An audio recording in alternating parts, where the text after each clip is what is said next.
Cool. Jake Hamilton, Good Day Chicago. Ladies, good to see you. Hi, how are you? Very well, Jake. How are you?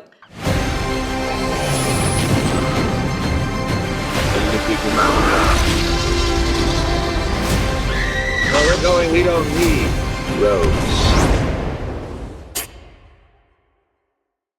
I'm going to jump into this. And Anna Marissa, I'm actually going to start with you. I feel like so much of this film is about art and the people who inspire us, the weird circumstances that spark our creativity. So with that in mind, what is the strangest place, the weirdest circumstance that you ever been inspired or you found something creative that you needed for a role? Wow, the strangest place. I don't know if it's so strange, but I think just walking around New York, like just being on a subway or personally at the flea market, I get a lot of inspiration. Yes. There's a lot of characters there. Can find your costume at the same time. So I it comes in all different places. It never occurs to me to find places strange. No, truly, like yeah. I'm usually just kind of very interested in wherever so I don't know that it's ever occurred to me, but I have, like, on certain very, very, very frigid walks, like where my face is getting pelted with snow, find myself, I'm like, really now? Like, I should just be focused on getting home, but something wakes up inside of you. But I have to be honest, I get really inspired by the dishwasher, just because I find that, like, especially with an incredibly written part like this, you really want to learn your lines, and so I like to recite them while doing things. So that way I get used to the idea of not just standing in one spot, but actually the idea of movement in my body and, like, not getting distracted by things. So I get very inspired by doing the dishes. Come over to my house. Well, especially playing Patricia, Who's very important. Yeah. My husband always knows when I'm acting. He's like, oh, you're doing it now. My girlfriend's going to see this and see, go be inspired. Come up with good questions. Go do the dishes. Go out. Rebecca, I think it says a lot about your characters, not necessarily with words, but I loved how you use aspect ratios. And I just feel like sort of shifting aspect ratios says different things about different people. I thought the scenes in the tugboat felt very sort of like suffocating in a lot of ways. So as a storyteller, can you talk about finding creative and different ways to tell stories other than just the words on the page?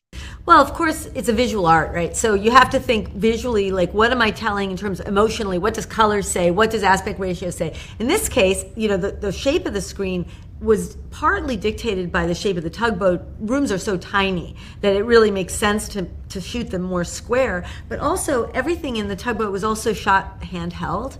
And so I wanted there to be a feeling of looseness, of kind of like, and the jewel colors, the darker, the sort of reds and oranges and warmer colors inside the tugboat are very distinct from the rest of the film. And also that, of course, when you're in the opera scenes, you want these wide panoramic shots, or even of the river. And the only other place that I have a square ratio is the nun cell, and the reason that where Patricia goes and is so happy to lie down, but because the square ratio became the kind of love ratio, somehow the intimacy of the square, the place where wishes come true, in my mind anyway. I love that so much. I'm a massive film fan, so I geeked out every time you change the aspect ratio. Annie, you auditioned for Rebecca when you were 19 years old, and I was wondering if you could tell me what you remember about that moment and the biggest difference between the woman who didn't get that part when she was 19 and the woman who got this part. Wow, great question. What I remember was thinking it was one of the most beautiful scripts that I'd ever read. Really, really, really being so excited by Rebecca as a filmmaker and really wanting the part, but that's the life of an actor. You don't get everything. But I brought in a poem to the audition because I was at Vassar at the time, and I was taking a romantic poetry course. And so I brought in a poem by Keats that I had found that I thought reminded me of my character. No, it wasn't my character. The thing that's great about auditioning is that for that block of time, it is your character. Like, I just have to say that, if it never goes any deeper, for that moment, it was yours to exist with. So I didn't mean that disrespectfully, excuse me. So I brought in the poem and I showed it to Rebecca. And then when I walked into the door for us to meet on this one, which was also one of the most beautiful scripts that I'd ever read, I said, hi, I was the girl who brought in the poem. And I think that the thing that's changed is the girl who didn't get the part would benefit greatly from the woman that I am now because I'm a lot nicer to myself when I don't get parts. And it's not personal. Rebecca had a different vision, and that served her film. And I'm an actor with my own destiny, and it's all coming together. So I guess the thing that I do better, and maybe not even better, but that I do period now, is just like be like, it's all good, it's all okay. I love that. Thank you for always giving great, honest answers. I'm going to cut you guys loose on this. I feel like the sign of a great movie is that I keep wanting to know what's going to happen to the characters. Not in a like, oh, I want a sequel to this, but I just want to know, where do these characters go when we go to black and the credits roll? So as actors, as a writer and a storyteller, how often do you guys think about the characters after you let them go? Do you make decisions for what happens to them, or does it stop on that last page of the script? I don't think about it.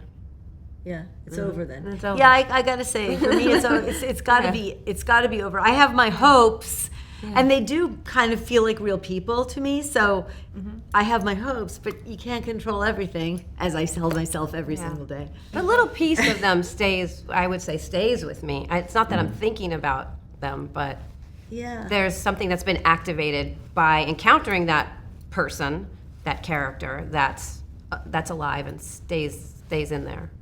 I think you're both sociopaths.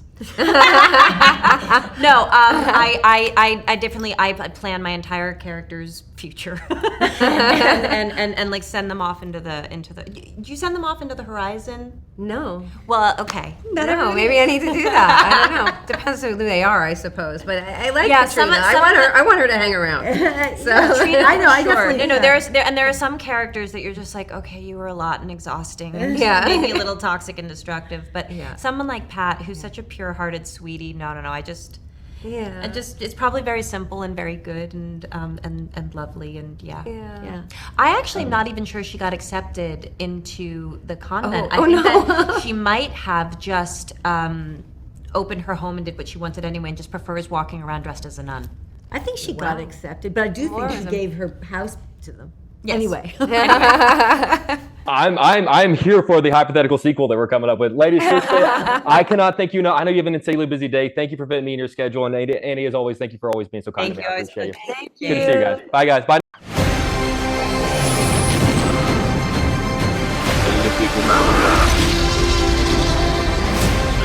Where we're going, we don't need roads.